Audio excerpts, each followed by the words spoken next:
या नबी सलाम अलैकुम, या रसूल सलाम अलैकुम, या हबीब सलाम अलैकुम, या रसूल अल्लाह सलावतुल्लाहि अलैकुम, या हबीब अल्लाह।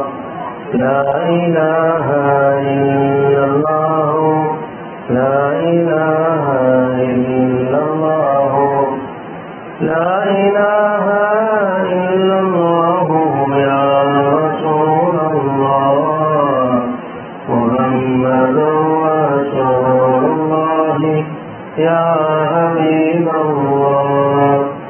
अऊज़ु बिल्लाहि मिनश शैतानिर रजीम, बिस्मिल्लाहिर रहमानिर रहीम।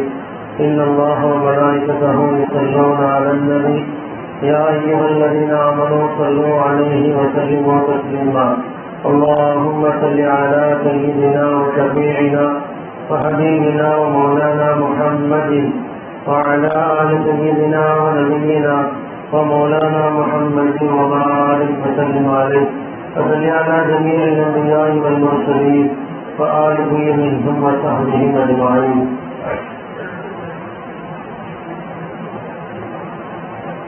سبحانك لا علم لنا إلا ما علمتنا إنك أنت العليم الحكيم. புனிதமான இந்த இடத்தில், புனிதமான இந்த இரவில் நம்மை எல்லாம் ஒன்று திரட்டி நல்ல விஷயங்களை சொல்வதற்கும் அதை கேட்பதற்கும் அர்ப்பணித்த எல்லாம் வல்ல அல்லாஹுவை போற்றி புகழ்ந்தவனாகவும் நம்பெருமானார் முஹம்மது ரசூலுல்லாஹி ஸல்லல்லாஹு அலைஹி வஸல்லம் மன்னவர்கள் மீதும் அவர்களின் அடித்தவர்கள் அடிவரலாக அப்படியே பின்பற்றி நடந்த உத்தம சத்திய சஹாபாக்கள், தாபிஈன்கள், தபா தாபிஈன்கள், அவுலியாக்கள், நாதாக்கள், ஃபுகஹாக்கள், குதுபுகள், நபகாவுகள், குறிப்பாக இங்கே குழுமி இருக்கக்கூடிய நம் அனைவர்கள் மீதும் அல்லாஹ்வுடைய சாந்தியும் சமாதானமும் என்றும் குறைவின்றி நீங்காமல் நிலவட்டமாக. ஆமீன். அன்பு குறித்தவர்களே,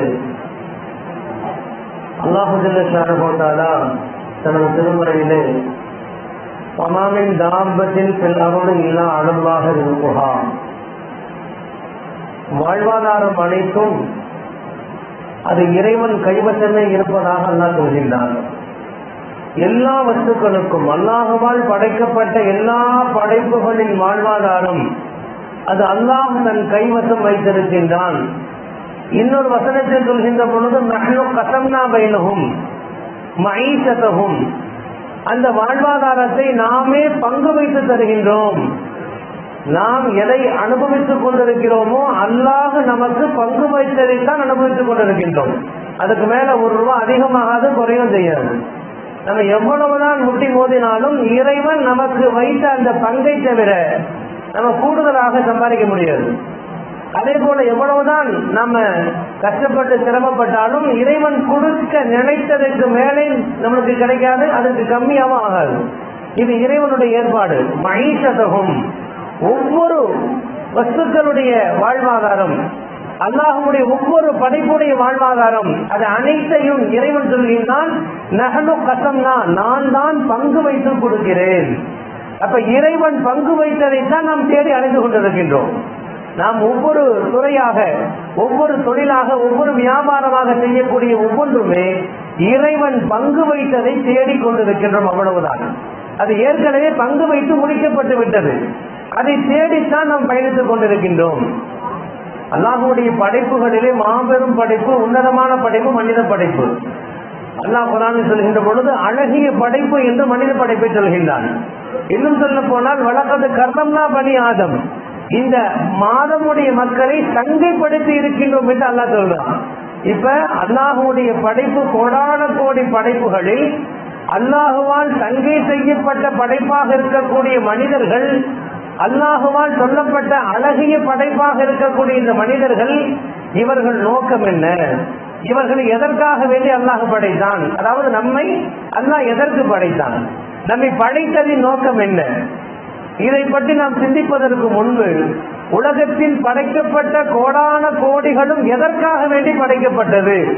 முதல்ல நம்ம எதற்காக வேண்டி படைக்கப்பட்டோம் என்பதை விளங்குவதற்கு முன்பு நம் அல்லாத கோடான கோடி படைப்புகள் எதற்கு படைக்கப்பட்டது? இந்த வானம் எதற்கு, பூமி எதற்கு, சூரியன் எதற்கு, சந்திரன் எதற்கு, நாம் வசிக்கக்கூடிய வீடுகள் எதற்கு, இந்த பள்ளிவாசல் எதற்கு, நாம் சுவாசிக்கக்கூடிய காற்று எதற்கு? இப்படி அல்லாஹ்வுடைய படைப்பு என்று வரக்கூடிய அத்தனையும் இந்த மனிதனுக்காக வேண்டித்தான். ஒட்டுமொத்த படைப்பு மனிதனுக்காக வேண்டித்தான். ஹதீஸிலே வருகின்றது, நபிகள் நாயகம் சொல்வார்கள், இன்ன துன்யா குலிகத் லக்கும், நிச்சயமாக இந்த உலகம் மனிதர்களே உங்களுக்காக வேண்டி படைக்கப்பட்டிருக்கிறது. நாம் எதை தேடி அடைகிறோமோ, எதன் பின்னால் நாம் சுற்றுகிறோமோ, எதற்காக தூக்கத்தை துளைக்கிறோமோ, எதற்காக குடும்பங்களை விட்டு வெளியூர் செல்கிறோமோ, எதற்காக பிள்ளைகளுடைய பாசங்களை எல்லாம் விட்டு 2 மாதம் 3 மாதம் அல்ல வருடக்கணக்கில் வெளியே நாம் இருக்கின்றோமோ, அது அனைத்தையும் பற்றி அல்லாஹ் சொல்கிறான், இன்ன துன்யா குலிகத் லக்கும், இந்த ஒட்டுமொத்த உலகம் மனிதர்களே உங்களுக்காக வேண்டி படைக்கப்பட்டுள்ளது. இப்ப ஒட்டுமொத்த உலகத்துடைய நோக்கம், படைக்கப்பட்ட நோக்கம் தெளிவாயிருச்சு. அடுத்து என்ன தெளிவாக, நம்ம எதற்கு அல்லாஹ் படைச்சான்? அல்லாஹ் நபிகள் நாயகம் சொன்னாங்க, வஅன்தும் குலிபுத்தும் லில் ஆகிரா, நீங்கள் மறுமைக்காக வேண்டி படைக்கப்பட்டுள்ளீர்கள். இந்த உலகம் உங்களுக்காக வேண்டி அல்லாஹ் படைத்தான், உங்களை மறுமைக்காக வேண்டி அல்லாஹ் படைத்தான். அப்ப நம்முடைய படைப்பின் நோக்கம் என்ன? ஒன்றுதான், இறைவன் மறுமைக்காக வேண்டி, சொர்க்கத்துடைய பயணத்திற்காக வேண்டி, நாளை மறுமையிலே நபிமார்கள், வலிமார்கள், சுகதாக்கள், அம்பியாக்களோடு சொர்க்கத்தில் பரவசமாக இருப்பதற்காக வேண்டித்தான் இந்த மனித வர்க்கத்தை அல்லாஹ் படைத்தான். ஆனால் நாம் என்ன செய்து கொண்டிருக்கின்றோம்? யோசிக்க வேண்டும். இன்னொரு வசனத்தில் அல்லாஹ் இப்படி சொல்வான், மனித வர்க்கத்தையும் ஜின் வர்க்கத்தையும் தன்னை வணங்குவதற்காக வேண்டி தவிர வேறு எதற்கும் படைக்கவில்லை. அப்ப முழுக்க முழுக்க நம்மை படைத்தது இறைவனுக்கு அடிபணிதல், இறைவனுக்கு அடிமை என்பதை வெளிப்படுத்துதல். இதுதான் இறைவன் நம்மை படைத்ததின் நோக்கம். நம்ம எல்லாம் யாருங்க? அல்லாஹ்வுடைய அடிமைகள். நாம் யாரு? அல்லாஹ்வுடைய அடிமைகள் என்று நாம் சொல்வதைத்தான் அல்லாஹ் பிரியப்படுறான். நம்ம பெத்த புள்ள நம்மளை என்ன செய்யணும்? நம்ம அத்தா பெருத்தது, இவர் மகங்க, நானு இவருடைய பேரங்கன்னு சொல்லும்போது உங்களுக்கு ஒரு பெருமை. அதே போன்றுதான் இறைவனுக்கு என்ன பெருமை? இறைவனால் படைக்கப்பட்ட ஒவ்வொருவருமே நான் அல்லாஹ்வின் அடிமை, நான் அல்லாஹ்வுடைய அடிமை அப்படிங்கிற விஷயத்தை வெளிப்படுத்துவதல்ல, வாழ்க்கையில் நடந்து காட்டுவதைத்தான் அல்லாஹ் பிரியப்படுகின்றான். குர்பானிக்கு நம்ம எல்லாம் ஆடு வாங்குவோம். சில நேரங்களில் 1 மாசத்துக்கு முன்னாடி ஆடு வாங்கி வீட்டில் வளர்ப்போம். ஆரம்பத்தில் வாங்கி வளர்க்கும் பொழுது கைத்தை கட்டி அதுக்குண்டான தீனிகளை எல்லாம் அதுக்கு பக்கத்திலேயே போட்டுருவோம். சில நாளுக்கு பிறகு என்ன செய்வோம்? அந்த கைத்துல கொஞ்சம் கட்டி வெளியே கூட்டிட்டு போவோம், மேய்ச்சி கூட்டிட்டு போவோம். அது மேயும். அது 1 வாரம் 10 நாளுக்கு அந்த கைத்தை எடுத்துருவோம். நம்ம போனா வரும், எங்க நிக்கிறோமோ அங்க நிற்கும். அந்த ஆடு நமக்கு அடிபணிந்து விட்டதுன்னு அர்த்தம். குர்பானி பிராணி வந்த போதுல மறந்து பிடிக்கும். பழகிருச்சுன்னா நம்ம பிள்ளை மாதிரி என்ன செய்யும்? பிள்ளை விட கொஞ்சம் கூட்டத்தை அன்பு செலுத்தும். நம்ம சொல்ற பேச்செல்லாம் கேட்கும். நின்றுனா நிற்கும், உட்கார்னா உட்கும், நடந்தா நடக்கும், நின்னா நிற்கும். இதைத்தான் அல்லாஹ் எதிர்பார்க்கிறான். எப்படி குர்பானி பிராணி நீங்கள் வளர்க்கின்ற பொழுது உங்களுக்கு அது அடிபணிந்து விடுகிறதோ, அதுபோன்று நீங்கள் இறைவனுக்கு அடிபணிந்து விடுங்கள். இறைவனுக்கு நீங்கள் அடிபணிகின்ற பொழுதுதான் உண்மையான அடிமைத்துவம் என்பது வெளிப்படும். ஒரு யாசகன் நம்ம வீட்டுக்கு வர்றாரு, நம்ம கடைக்கு வர்றாரு, ஒரு ரூபா கேட்கிறாரு. 1 ரூபா கேட்கிறாரு. கொஞ்சம் நல்லா கவனிச்சு பாருங்களேன். 1 ரூபா கேட்கக்கூடிய மனுஷன், ஏங்க 1 ரூபா இருந்தா தாங்க, ஒரு டீ குடிக்கணும் 10 ரூபா தாங்க அழுத்த மாட்டார். அவர் கையை நீட்டி கேட்கின்ற பொழுது அவருடைய கை மட்டும் ஞாபகம் கேட்காது, அவருடைய கண் ஞாபகம் கேட்கும், அவருடைய முகம் ஞாபகம் கேட்கும், அவருடைய ஒட்டுமொத்த உடலுமே ஞாபகம் கேட்கும். ஒட்டுமொத்த உடலும் கருணை எதிர்பார்க்கும். பார்க்கும் பொழுதே பாவப்படும், பாவம் ஒரு 5 ரூபா கொடுப்போம், 10 ரூபா கொடுப்போம். ஒட்டுமொத்த உச்சி முடியிலிருந்து உள்ளங்கால் வரை அவர் யாசகராக மாறிவிடுவார். வெறுமனை கையை மட்டும் நீட்டி எங்க ஏதாவது தாங்க அப்படின்னு கேட்டா கொடுக்க மாட்டோம். அவருடைய துணி அப்படியே மாறும். அது 10 நாள் சாப்பிடாத மாதிரி என்ன செய்வாரு? அவர் எப்படி துணி மாறும், முகம் அப்படி மாறும். அப்படிப்பட்ட சூழ்நிலையை தான் அல்லாஹ் எதிர்பார்க்கிறான்.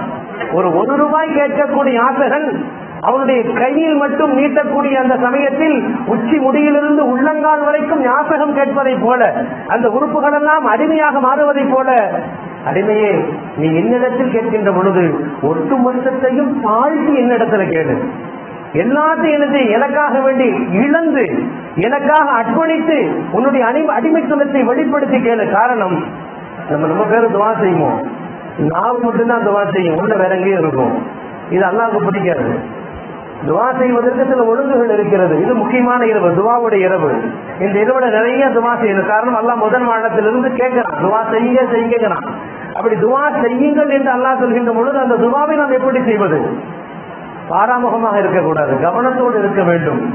நாம் நம்மை படைத்த அல்லாஹ்விடத்திலே நம்முடைய கோரிக்கைகளை வைக்கிறோம் என்ற அந்த உணர்வு இருக்கணும். துவாவை யார் பொதும்போக்காக துவா செய்கின்றார்களோ நான் சஜீவுலகம் அவர்களுக்கு அந்த துவா அங்கீகரிக்கப்படாது என்று ஹதீஸில் வந்திருக்கு. அந்த துவா கேட்கின்ற பொழுது அந்த உரிமை, அந்த அழுகை, அந்த பிடிவாதம் என்பது துவால இருக்கணும். என் அல்லாட்ட கேட்கிறேன், என் அம்மாட்ட கேட்கும் பொழுது எந்த உரிமையோடு கேட்பேனோ, என் தகப்பனத்திலே கேட்கின்ற பொழுது எந்த உரிமையோடு கேட்பேனோ, அதை விட கூடுதல் அன்பும் பாசமும் கருணையும் வைத்திருக்கக்கூடிய அல்லாஹ்விடத்திலே நான் பிரார்த்திக்கின்ற பொழுது நான் ரொம்ப உரிமையா கேட்கணும், கவனம் இல்லாம கேட்க கூடாது. சில பேர் கையை கூட தூக்க மாட்டாங்க, கையை அப்படி நெஞ்சுக்கு நேரா வச்சு பவ்யமா உருக்கமா அழுது அல்லாட்ட கேட்கணும். சில மடியிலே வச்சிருப்பாங்க துவா கேட்கும் பொழுது, சில ரெண்டு கேரள கோர்த்து வச்சிருப்பாங்க. இதெல்லாம் துவாவுடைய ஒழுங்கு அல்ல. இறைவனிடத்தில் கேட்கிறோம். ஒரு யாசகன் ₹1 கேட்கக்கூடிய ஒரு யாசகன் முழு உடலும் யாசகம் கேட்கிறது. அது போன்று அல்லாஹ்விடத்தில் நாம் கேட்கின்ற பொழுது அது ஒரு யாசகம் தான். அல்லாஹ்விடத்தில் பிச்சை கேட்கின்றோம், ஆயுளை பிச்சை கேட்கின்றோம், ரிசுக்களை பிச்சை கேட்கின்றோம். அப்படி அல்லாஹ்விடத்தில் யாசகம் கேட்கின்ற பொழுது நம்முடைய உச்சி முடி முதல் உள்ளங்கால் வரைக்கும் அல்லாட்ட அந்த பணிவு இருக்கணும். அந்த பணிவை வெளிப்படுத்த வேண்டும். வெறுமனே நாவால் கேட்கக்கூடிய பிரார்த்தனை எல்லாம் ஏற்றுக்கொள்வதில்லை. உள்ளம் என்னென்னையோ செஞ்சிட்டு இருக்கோம். மூசா நபி காலத்துல ஒரு மனிதர் சப்தம் போட்டு துவா செஞ்சிட்டு இருக்கிறாரு. மூசா நபிக்கு இறக்கம் வந்துருச்சு. என்ன இறக்கம் வந்துருச்சுன்னா, நான் மட்டும் துவாவை அங்கீகரிக்கக்கூடிய பவர், அந்த வல்லமை எல்லாம் எனக்கு கொடுத்திருந்தான்னா இவன் கேட்கிற துவாவை நான் அங்கீகரிச்சிருப்பேன் அப்படின்னு மூசா நபி சொல்றாங்க. அந்த அளவுக்கு ஒரு இறக்கம் மூசா நபி உள்ளத்துல வந்துருச்சு. அல்லாஹ் சொன்னா, மூசாவே அவர் வாயை தான் பாக்குறேன், அவர் உள்ளத்தை நான் பாக்குறேன். அவர் வாயில கத்தி கத்தி துவா செய்யறாரு, அழுகிறாரு. ஆனா உள்ளத்துல அவர் வளர்க்கக்கூடிய ஆற்றின் சிந்தனை தான் இருக்கிறது. உள்ளத்தில் அவர் என்ன நினைக்கவே இல்லை. என்னை நினைச்சிருந்தா கேட்டதெல்லாம் கொடுத்திருப்பேன். உள்ளம் எங்கோ அலைமோதுகிறது, நாவு மட்டும் துவா செய்து கொண்டிருக்கிறது. இதை அல்லாஹ் அங்கீகரிப்பதில்லை. அன்பானவர்களே, இன்னொரு விஷயம் என்னன்னா, எல்லா தேவைகளையும் அல்லாஹ்விடத்தில் மட்டும் தான் கேட்க வேண்டும். நம்ம என்ன செய்யணும்னா, தேவைகளை பிரிச்சிடும். சின்ன சின்ன வேலையா இருந்தா நம்மளே பாத்துக்கலாம், அல்லாஹ்வுக்கு எதுக்கு சிரமம். நம்ம என்ன செய்யறோம், எதெல்லாம் நம்மால் முடிகிறதோ அதை அனைத்தையும் அல்லாட்ட கேட்கறதே கிடையாது. இது நம்முடைய பெரிய ஃபால்ட். எதெல்லாம் முடியுதோ அது அல்லாட்ட கேட்கறது இல்லை. நான் பாத்துக்குவேன், என்னால முடியும். இது அல்ல ஒரு அடிமைத்துவத்தின் வெளிப்பாடு. ஏன்னா நபிகள் நாயகம் சொன்னாங்க, உங்கள் செருப்பின் மாறு அருந்தாலும் இறைவனிடத்திலே கேளுங்கள். செருப்பு அறுந்து போச்சு, செருப்பு படத்தா போச்சு, ஒரு சின்ன சின்ன விஷயமாக இருந்தாலும் உன்னை படைத்த ரப்பிடத்திலே கேள். இது நபிகள் நாயகம் கற்றுத்தந்த பாடம். நம்ம ஒதுக்கணும். சின்ன விஷயமா தான் நம்ம பாத்துக்கலாம். ரொம்ப முடியாம இருக்குது, யாராலையும் காப்பாற்ற முடியாது, மருத்துவர்கள் கைவரிச்சுட்டாங்க, யா அல்லாஹ் அப்படின்னு போறது அதெல்லாம் விரும்ப மாட்டான்.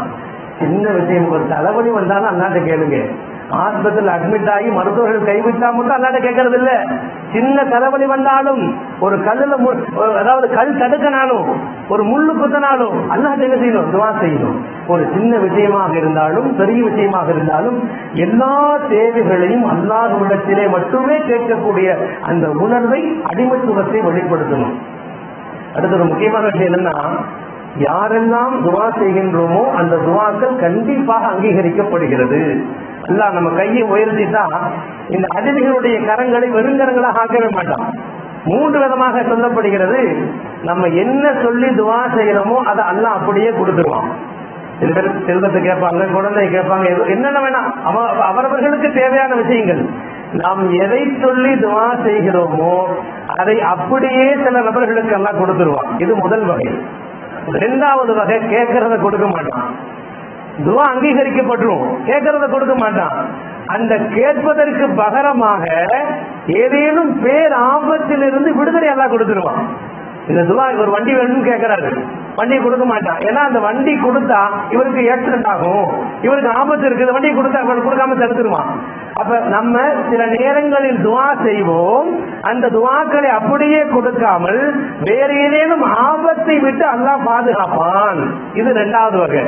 3வது வகை இருக்குது. அல்லாஹ் ஜல்ல ஷானஹு தஆலா இந்த உலகத்துல எதையுமே கொடுக்க மாட்டான், மறுமையில இதற்கு பகரமாக கொடுப்பான். அவனே ஆச்சரியப்படுவான், அல்லாஹ் இந்த அமல்லாம் நான் செய்யவே இல்லையே, இது எப்படி புதுசா வந்து நிக்குது. அல்லாஹ் சொல்லுவான், நீ எதுவுமே செய்யலப்பா, உலகத்துல நிறைய கிட்ட கேட்டே இல்ல, அந்த கேட்ட உலகத்துல கொடுக்கல, அதுக்கு பகரமா இந்த சொர்க்கத்துல கொடுத்துருக்கேன். அப்ப அந்த அடியா நினைப்பானா, உலகத்துல நான் கேட்ட எதையுமே நீ கபூல் செய்யாம இருந்திருக்கலாமே, இவ்வளவு அற்புதமான பாக்கியங்கள் இந்த மறுமையில கிடைச்சிருக்கேன் அந்த அடியான்னு சொல்லுவான். அப்ப 3 விதமாக துஆக்கள் அங்கீகரிக்கப்படுகிறது. ஒன்று கேட்டதை கொடுப்பது, அல்லது அதற்கு பகரமாக ஆபத்துகளை விட்டு பாதுகாப்பது, அல்லது இரண்டுமே இல்லாமல் மறுமையில் அதற்குண்டான கூலியை கொடுப்பது. இது அல்லாஹ்வுடைய ஏற்பாடு. அதே போல துஆவை அல்லாஹ்விடத்திலே கேட்பது என்பது ஒரு ரகம். இரண்டாவது ஒரு விஷயம் என்னன்னா, நம்ம பெரும்பாலும் என்ன செய்வோம், அதில் துஆ செய்யுங்க, அல்லது அத்தா அம்மா பார்த்தா துஆ செய்யுங்க, பெரியவர்களை பார்த்தா ஆஜிகளை பார்த்தா துஆ செய்யுங்கன்னு சொல்றோம். இது எல்லோரும் செய்யக்கூடிய ஒரு சுண்ணத்தான வழிமுறை தான், நல்ல விஷயம் தான். நம்மை விட உயர்ந்தவர்களை பார்க்கின்ற பொழுது துஆ செய்யுங்க சொல்றது தப்பில்லை. ஆனால் நாம் ஒவ்வொருவருமே துஆவை பெறக்கூடிய மக்களாக மாறணும். ஆயுதாமனுடைய துவாவை பெறக்கூடிய மக்களாக, ஆசிரியர்களுடைய துவா, அவங்க துவா செய்யுங்கன்னு கேட்டு வாங்குறது இல்ல, நம்ம நடத்தையே அவங்க நம்மளுக்கு துவா செய்யணும். நம்ம பிள்ளைய நாம் என்ன செய்யணும், அவர்களுக்கு துவா செய்ய வேண்டும் என்று சொன்னால் நம்முடைய சொல் பேச்சை அவர்கள் கேட்டு நடந்தால் நம்ம அவர்களுக்காண்டி துவா செய்வோம். ஆசிரியர்கள் சொல்லக்கூடிய விஷயங்களை கேட்டு நடந்தால் ஆசிரியர்கள் துவா செய்வார்கள். அப்ப துஆவை பெறக்கூடிய மக்களாக நாம் மாற வேண்டும். இது ரொம்ப முக்கியம். ஏன்னா பிள்ளைகள் இன்றைய காலத்தில் பெற்றோர்கள் விஷயத்துல கவனக்குறைவா இருக்கிறாங்க, பெற்றோர்களை மதிப்பதில்லை. பெற்றோர்களின் மூலமாக வளர்ந்தவர்கள் வளர்ந்த பிறகு அந்த ஏனை எட்டி உதைக்கிற மாதிரி பெற்றோர்களுக்கு மதிப்பு கொடுக்கறது இல்ல, பெற்றோர்களுடைய சொல் பேச்சு கேட்கறது இல்ல, பெற்றோர்களுடைய திருப்திய இவங்க நாடுவதே இல்லை. ஆனா ஹதீஸ்ல வருது, நபிகள் நாயகம் சொன்னாங்க, பெற்றோரை சந்திப்பதற்காக ஒருவன் சென்றால் செல்கின்ற பொழுது அவன் நடக்கக்கூடிய ஒவ்வொரு எட்டுக்கும் நன்மைகள் எழுதப்படுகிறது. உன் தாயுடைய முகத்தை பார்த்தால் நன்மை, உன் தந்தையுடைய முகத்தை பார்த்தால் நன்மை. இது மார்க்கம் சொல்கின்றது. காரணம், பெற்றோர்களுடைய அந்த மதிப்பை, பெற்றோர்களுக்கு செலுத்த வேண்டிய மரியாதை நாம் தவற விட்டு விட்டோம். அன்பானவர்களே, நாம் நம்முடைய பெற்றோர்களுக்கு கண்ணியமாக நடந்து கொண்டால்தான் நமது பிள்ளைகள் நம்மிடத்திலே கண்ணியமாக நடந்து கொள்வார்கள். இது பார்க்கணும், பெற்றோர்களுக்கு மதிப்பே இல்லை. ஹதீஸ்ல வருது, பெற்றோர்கள் விஷயத்துல மட்டும் நம்ம மாற்றமாக நடக்கக்கூடிய சூழல் அதிகரித்தால் மறுமை வரைக்கும் தண்டனை எல்லாம் தள்ளி போட மாட்டான், உலகத்திலே தண்டனை கொடுத்துருவான். ஏன்னா ஒரு சஹாபி அவங்க வாழ்க்கையில நடந்தது. சஹாபி சக்கராத்தில் இருக்கிறாங்க, சஹாபி நபியை பார்த்தவர்கள், நபியுடைய கரத்தை பிடித்து இஸ்லாத்தை தருவியவர்கள், சக்கராத்தில் இருக்கிறார், கலிமா வர மாட்டேங்குது. ஆச்சரியம் ஆச்சரியம். அபூபக்கர் ரலியல்லாஹு அன்ஹு அவர்கள் போய் கலிமா சொல்லி கொடுக்குறாங்க, கலிமா வரல. உமர் ரலியல்லாஹு அன்ஹு போறாங்க, கலிமா வரல. பெரும் பெரும் சஹாபாக்கள் முயற்சி செய்தார்கள், அவருக்கு கலிமா வர மாட்டேங்குது.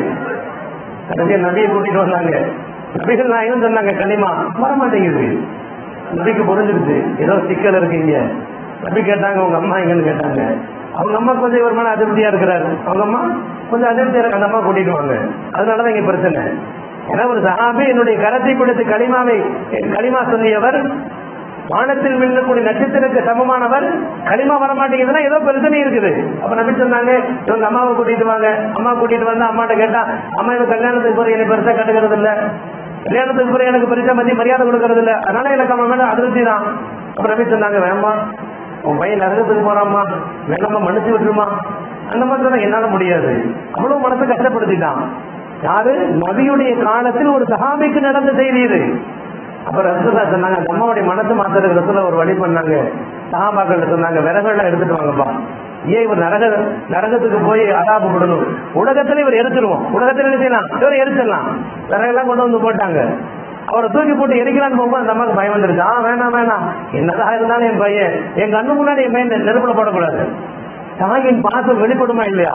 அந்த மாதிரி சொன்னா, என் கண்ணு முன்னாடி என் பையனை நெருப்புல போட்டாதீங்க. அப்ப நான் சொல்லி சொன்னாங்க, அப்ப இந்த நெருப்பே வேணாங்கிறீங்க, நாளைக்கு மறுமையில நரகத்துடைய நெருப்பு எவ்வளவு பெரிய கொடுமையானது, நீங்கள் மன்னித்து விடுங்கள், உன் மகன் சொர்க்கத்துக்கு போகட்டும் என்று சொன்னார்கள். அவர்கள் மன்னித்தார்கள். அதற்கு பிறகுதான் அந்த சஹாபியின் நாவிலே களிமா வந்தது என்பது வரலாறு. பெற்றோர்கள் அதிருப்தி படுத்திட்டோம்னா உலகமே நஷ்டமா போயிடும். நாம் எப்பொழுதுதான் கோடி கோடியாக சம்பாதித்தாலும் பயன் இல்லை. அப்ப பெற்றோர்கள் விஷயத்தில் ரொம்ப கவனமாக இருக்க வேண்டும். பெற்றோர்களுடைய துஆவை பெற வேண்டும். காரணம், பெற்றோர்களுடைய துஆ எந்தவித திரையின்றி உடனே அங்கீகரிக்கப்படுகிறது. இது ஹதீஸ்ல வரக்கூடிய செய்தி. பிள்ளைகளுக்காக வேண்டி பெற்றோர்கள் துஆ செய்தால் அந்த துஆவை அல்லாஹ் உடனே அங்கீகரிக்கின்றான். குறிப்பா இது ரஜபுடைய மாசம், போன மாசம் ரஜபுடைய மாசம், இது ஷாபானுடைய மாசம், அடுத்து ரமலானுடைய மாசம். 3 மாதங்களில் கொஞ்சம் சிந்தித்தால் புரியும். போன மாசத்துல வேளாத்துறை புனிதமான இரவு வந்துச்சு. இந்த மாசம் இப்ப நம்ம வராத்துறை இரவல் இருக்கும். அடுத்த மாசம் லைலத்துல் கத்ர் இரவு என்பது வரப்போகிறது. புனிதமான இரவுகளை அல்லாஹ் நமக்கு கொடுத்து இது போன்ற இரவுகளை பிரார்த்தனைக்காக துஆவுக்காக நாம் பயன்படுத்திக் கொள்ள வேண்டும். 3 யாசின் ஓதணும். எதற்காக வேண்டி? முதல் யாசின் பாவ மன்னிப்பும் கிடைக்கணும், வாழ்வாதாரம் அது ரொம்ப முக்கியம். மனுஷனுடைய வாழ்க்கையை அதை வச்சுதான் இயங்குது. அந்த வாழ்வாதாரம் விசாலமா கிடைக்கணும்னு துவா செஞ்ச ஒரு யாசின் ஓதணும். வாழ்வாதாரம் மட்டும் கிடைச்சா பத்தாது, நீண்ட ஆயுள் இல்லாட்டி நிறைய சொத்து வசலா இருக்குது, ஆயுள் இல்ல, நீண்ட வயசு வாழலன்னு சொன்னா அதை கொண்டு எந்த பிரயோஜனம் இல்லை. அதற்காக 2வது யாசின் ஓதணும். யா அல்லாஹ் வாழ்வாதாரத்தையும் கொடு, நீண்ட ஆயுளையும் கொடு. 3வது ஓதணும். நீண்ட ஆயுள் இருந்தா பத்தாது, அந்த ஆயுள் முழுக்க ஆரோக்கியம் இருக்கணும். இந்த 3ஐயும் அல்லாஹ்ட்ட கேட்டு 3 யாசின் ஓதி துவா செஞ்சோம். முதல்ல வாழ்வாதாரத்தை பத்தி நம்ம விளங்கிக்கணும்.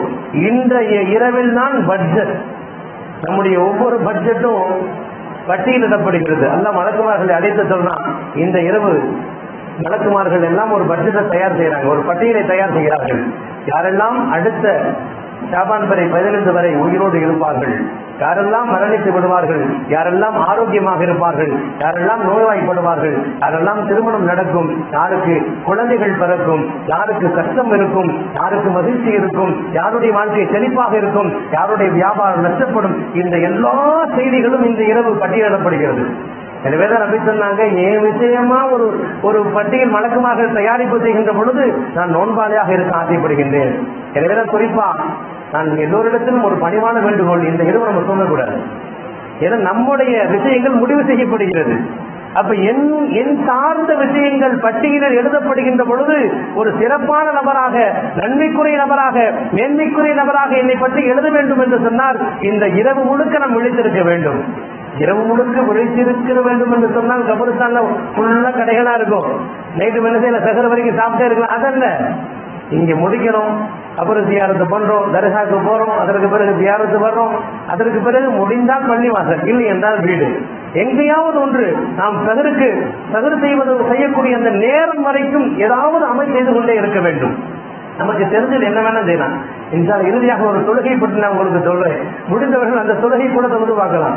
ஸலாத்துல் ஹைர் என்ற தொழுகை, 100 ரக்காயத்துடைய தொழுகை, மேன்மைக்குரிய தொழுகை, அதனுடைய சிறப்புகள்லாம் கடைசியில் இன்ஷால்லா சொல்றேன். அப்ப என்ன சொல்ல வரேன்னா, ஏதாவது அமலை கொண்டு இந்த இரவை ஹயாத்தாக்க வேண்டும். காரணம், இந்த இரவில் என் சார்ந்த விஷயங்கள் முடிவெடுக்கப்படுகிறது. என் சார்ந்த விஷயங்கள் முடிவெடுக்கப்படுகின்ற பொழுது நான் பாராமுகமாக தூங்கிவிட முடியாது. என்னை பத்தி அல்லாஹ் எழுத சொல்லியிருக்கான். அப்ப என்னை பத்தி நல்லதே எழுதணும்னு துவா செஞ்சுக்கிட்டே இருக்கணும். யா அல்லாஹ் இந்த வருஷத்தை என்னைய நஷ்டமாக்கிறாத, நோயாளி ஆக்கிறாத, என்னுடைய வாழ்க்கை குடும்பத்துல பிரச்சனையோட குடும்பம் ஆக்கிறாத என்று அல்லாஹ்ட்ட மண்டாடணும். செழிப்பான வாழ்க்கையை அல்லாஹ்ட்ட கேட்கணும். அல்லாஹ் கண்டிப்பா தருவான். ஏன்னா கேளுங்க தருகிறேன் என்று சொல்லக்கூடியவன் அல்லாஹ். அந்த அல்லாஹ்விடத்திலே இந்த இரவு தூங்காமல் விழித்துக் கொண்டே ஃபஜ்ர் உதயமாகும் வரைக்கும் அல்லாஹ்விடத்திலே பிரார்த்தனை செய்து கொண்டோ, தொழுது கொண்டோ, திக்ர் செய்து கொண்டோ, நமக்கு என்ன அமல்கள் தெரியுமோ அந்த அமல்களை எல்லாம் செய்து கொண்டு அல்லாஹ்விடத்திலே கேட்டுக்கொண்டே இருந்தால் கண்டிப்பாக அல்லாஹ் நம்முடைய துஆக்களை அங்கீகரிப்பான். நமது வருங்கால பட்டியல் சிறப்பாகும். ஏன்னா வாழ்வாதாரம் அமாமின் தாபத்தின் பில் அறுது இல்லா அடல்லாக இருக்குவான். அல்லாஹுதான் வாழ்வாதாரத்தை வழங்குகிறான். அல்லாஹுதான் ரிசுக்குன்னு சொன்ன சாப்பாடு மட்டுமல்ல, நாம் சுவாசிக்கக்கூடிய மூச்சு காத்து ரிசுக்குதான், நாம் குடிக்கக்கூடிய தண்ணீரும் ரிசுக்குதான், நாம் அணியக்கூடிய ஆடையும் ரிசுக்குதான், எல்லாமே ரிசுக்குதான், எல்லாமே வாழ்வாதாரம் தான். அல்லாஹ் நினைத்தால் அல்லாஹுடைய கட்டுப்பாட்டில் வைத்திருக்கக்கூடிய வாழ்வாதாரம் இது. எல்லாருக்கும் அல்லாஹ் தான் கொடுக்கிறான். ஒரு எம்பிபிஎஸ் டாக்டர் தன் மனைவியோட ஒரு சுற்றுலாக்கு போறாரு. போன இடத்துல ஒரு கல்லு, அழகான கல்லை பாக்குறாங்க தம்பதிகள். மனைவிக்கு ரொம்ப பிடிச்சிருக்கு. அந்த மனைவி சொல்றாங்க, கல்லு அழகா இருக்குங்க, நம்ம வீட்டுல ஷோகேஸ்ல வச்சா நல்லா இருக்குமே சொல்றாங்க. அந்த கல்லை எடுத்துட்டு ஊருக்கு வந்துடுறாங்க. ஊர்ல வந்து ஷோகேஸ்ல வச்சு அழகு பாக்குறாங்க. அவ்வளவு அழகா இருக்கு கல்லு. 2 வருஷம் அந்த கல் அப்படி ஷோகேஸ்லயே தான் இருக்குது. வர்றவங்க எல்லாம் விசாரிக்கிறாங்க, எங்க வாங்குறீங்க, நல்லா இருக்கு. இவங்களும் சொல்றாங்க, இந்த மாதிரி சுற்றுலாவுக்கு போனோம், அங்க இருந்துச்சு, வாங்கிட்டு வந்தோம் வச்சோம். 2 வருஷத்துக்கு பிறகு அந்த டாக்டர் என்ன செய்யறாருன்னா அந்த கல்லை எடுக்கிறார். சும்மா எடுத்து பாக்குறாரு. எடுத்து பார்த்தவரு கை தவறி கீழே விழுந்துருச்சு, பட்டுன்னு உடஞ்சிருச்சு. இதை உடனே பெரிய விஷயம் இல்லை. என்ன ஆச்சரியம்னா, உடைந்த கல்லுக்குள்ளிருந்து ஒரு புழு வெளியே வருகிறது. கல்லுக்குள்ளிருந்து புழு வெளிவருது. ஆச்சரியப்பட்டார். 2 வருடங்களாக இந்த இடத்துல இருக்குது. அதுக்கு முன்னாடி எத்தனையோ வருடம் அங்கே இருந்துச்சு. இந்த கல்லுக்குள் புழு இருக்கிறது. அந்த புழுவுக்குள்ளான ரிசுக்கை கொடுப்பவன் யார்? அந்த புழுவுக்கு உண்டான வாழ்வாதாரத்தை கொடுப்பவன் யார்? வெளியிருந்து உள்ள போக முடியாது. ஆனா உள்ள ஒரு புழு இருக்குது, அந்த புழுவுக்கு உண்டான வாழ்வாதாரத்தை அல்லாஹ் தருகின்றான். ஒமாமின் தாபத்தின் பில் அறதை இல்ல அளவா இருக்குவா. எல்லா வஸ்துக்களுக்கும் எல்லா பிராணிகளுக்கும் அல்லாஹுதான் உணவளிக்கின்றான். அன்பானவர்களே, வாழ்வாதாரம் அல்லாஹுடைய கைவசம் இருக்கிறது. அந்த வாழ்வாதாரம் நமக்கு பரக்கத்தான முறையில் கிடைக்க வேண்டும். ஏன்னா கோடிக்கணக்கில் சம்பாதிக்கிறது பெருசல்ல. ஒருத்தர் வந்தார், அசத்துல வந்து அழுதாரு. ஒருத்தர் வந்து அசத்துல அழுதாரு. ஏப்பா அழுகிற? எனக்கு 70,000 ரூபாய் சம்பளம். அதுக்கு ஏப்பா அழுகிற? 70,000 ரூபாய் சம்பளம் அழுகலாமா? இல்ல கம்பெனியில எனக்கு 2 கார் கொடுத்துருக்காங்க.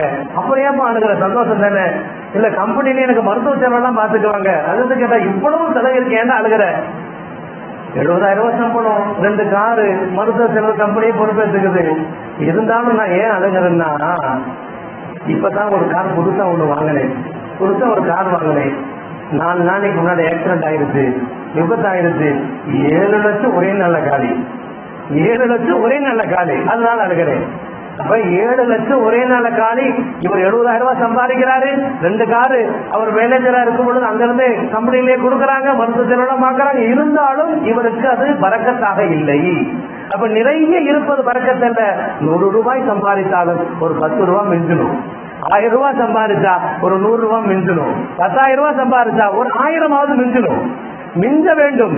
இருப்பதையெல்லாம் செலவழித்து வரவுக்கு மேலே செலவுகள் வந்தால் அந்த வரவிலே பரக்கத்து இல்லை என்று அர்த்தம். எனவே அல்லாஹ் எதை கொடுத்தானோ அதை போதுமாக்கிக் கொள்கின்ற பொழுது பரக்கத்தை நம் கண்கூடாக பார்க்க முடியும். அல்லாஹ் எனக்கு எதை கொடுத்தாலும் அது போதும், அல்ஹம்துலில்லாஹ். இதுதான் ஒரு யதார்த்தமான இஸ்லாமியனுடைய வாழ்வாக இருக்க முடியும். உமர் இப்னு அப்துல் அசீஸ் ரஹ்மத்துல்லாஹி அலைஹி 11 மக்கள், அவருக்கு 11 பிள்ளைங்க. ஒரு தடவை நான் பிள்ளைகிட்ட தண்ணி கேட்கிறாரு. இவர் ஒரு ரூம்ல உட்கார்ந்து இருக்கிறாரு. அம்மா தண்ணின்னு கேட்கிறாரு. சவுண்ட் அந்த அம்மா கேட்டுச்சா இல்லையான்னு தெரியல. கொஞ்சம் சத்தம் மீண்டும் கேட்கிறாரு. மறுபடியும் பதில் ஒண்ணும் வரல. கொஞ்சம் கோபத்துல அம்மா தண்ணி கேட்ட என்னாச்சுன்னு கேட்கிறாரு. அப்போ மனைவி ஓடி வந்தாங்க. ஏங்க சத்தம் போடாதீங்க, ஏமா தண்ணி கேட்டுக்கிட்டே இருக்கேன், பொண்ணு என்னதான் பண்றா, இப்பெல்லாம் வர வர ரொம்ப மோசம், சொல் பேச்ச கேட்கறது இல்ல அப்படின்னு பொண்ணு சொன்னாங்க. இல்ல இல்ல, உங்க மகன் உங்களுக்கு சொல் பேச்ச கேட்காத பிள்ளைலாம் கிடையாது, நீங்க என்ன சொன்னாலும் கேட்பா, அருமையான பிள்ளைய நீங்க வச்சிருக்கீங்க. ஏன் வரலைன்னா உங்க மகனுடைய ஆடையும் கொஞ்சம் கிழிந்திருக்கிறது. கிழிந்த ஆடையோடு உங்களுக்கு முன்னால் தண்ணீர் எடுத்து வர முடியாததால் அந்த பெண் உங்கள் மகள் அந்த ஆடையை தைத்துக் கொண்டிருக்கிறாள். யாரு? கலீஃபா, இஸ்லாமிய ஆட்சியாளர் உமர் இப்னு அப்துல் அஜீஸ். அவருடைய மகனுடைய நிலைமை பாருங்க, இருக்கிறது ஒரு ஆடை, அது கிழிந்து கிடக்குது. அதை தட்ட பிறகுதான் உங்களுக்கு தண்ணி கொண்டு வருவாங்கன்னாங்க.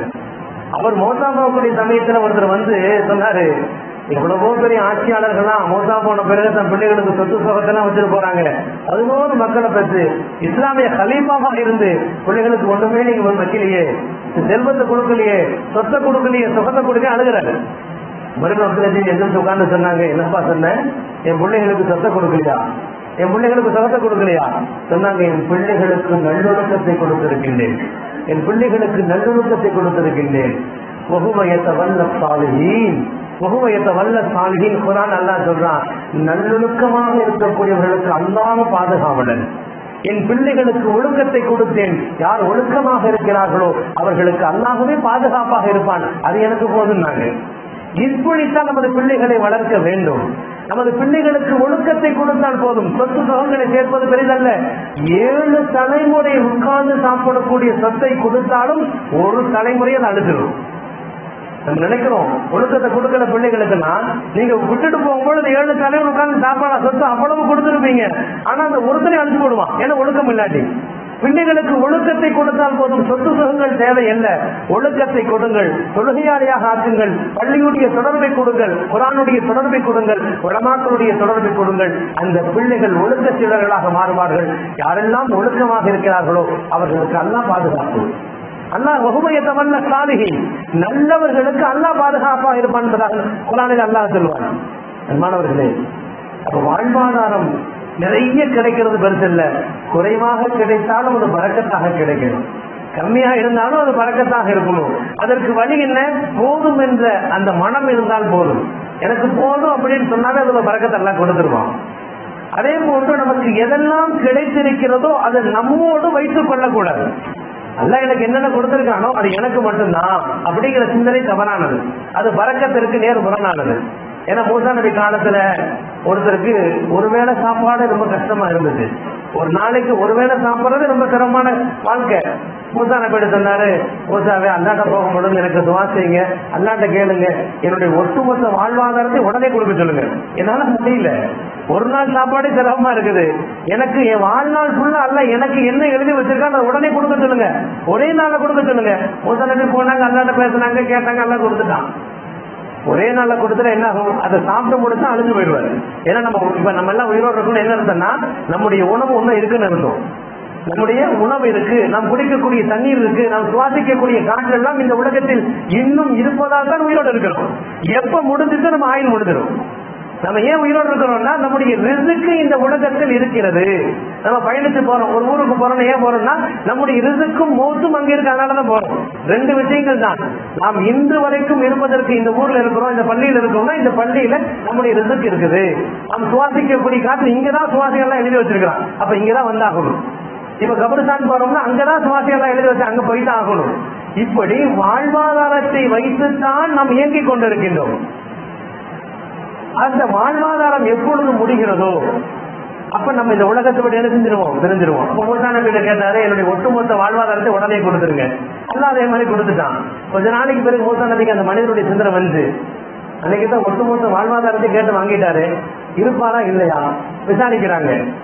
விசாரிச்சா மக்கள் சொல்றாங்க, அவரு பெரிய மங்களால சந்தோஷமா வாழ்ந்துட்டு இருக்கிறாரு. மூசா நபிக்கு ஒன்றும் புரியல. ஒட்டுமொத்த வாழ்வாதாரத்தையும் ஒரே நாள்ல வாங்கிட்டான்னா அதை அனுபவிச்சா உடனே மொத்தா போயிருக்கணும். ஆனா பெரிய பங்களால வாழ்ந்துட்டு இருக்கானா, ஒண்ணும் புரியல. அல்லாட்ட கேட்டாங்க, யாருன்னா ஒட்டுமொத்த வாழ்வாதாரத்தை கொடுத்துட்டேன், அதுக்கு பிறகு எப்படி இந்த மனுஷன் இவ்வளவு சிறப்பா வாழ்றாரு? அப்ப அல்லாஹ் சொன்னா, நான் கொடுத்ததை அவன் சரியாக பயன்படுத்தினான். நான் கொடுத்ததை அவன் அவனுக்கு மட்டும் வைத்துக் கொள்ளாமல் அதை ஏழைகளுக்கு கொடுத்தான், உறவுகளுக்கு கொடுத்தான், எல்லாரையும் அரைமணித்து வாழ்ந்தான். ஒன்றுக்கு 10 அவனுக்கு பணமடைந்து நான் கொடுத்தேன், இப்பொழுது தொகுத்தா வாழ்தான். நல்லா சொன்னான். எனவே வரக்கத் என்பது ஒன்று, அல்லாஹ் எதை கொடுத்தானோ அதை போதுமாக்கிக் கொள்வது மட்டுமல்லாமல் கொடுத்ததை நம்மோடு மட்டும் வைத்துக் கொள்ளாமல் அதை எல்லோருக்குமானதாக நாம் என்ன செய்யணும்? அதை தேவையுடையவர்களுக்கு அந்த நம்முடைய செல்வத்திலிருந்து அல்லாஹ் நமக்கு கொடுத்த அந்த ரிசுக்கிலிருந்து நாம் என்ன செய்யணும்? கொடுத்து வளர்கின்ற பொழுது இந்த கடல் இருக்கிறதை இறக்கி இறக்கி ஒதுக்கிட்டே இருக்கும். நம்ம அடைச்சிட்டோம்னா அதை அடைஞ்சிடும், அவ்வளவுதான். ஏன்னா ஒரு பெண்மணி இருந்தாங்க, ரொம்ப அந்த பெண்மணியுடைய விஷயத்துல என்ன வருதுன்னா, ரொம்ப இறக்க குணமான பெண்மணி, ஒரு கிராமத்துல வாழ்ந்த பெண்மணி, ரொம்ப இறக்க குணம். எப்படிப்பட்ட கிராமம்னா, அதுல இருந்து ஒரு 10 கிலோமீட்டர் தள்ளி இருக்கக்கூடிய ஊர்ல இருந்து மக்கள் இங்க வருவாங்க.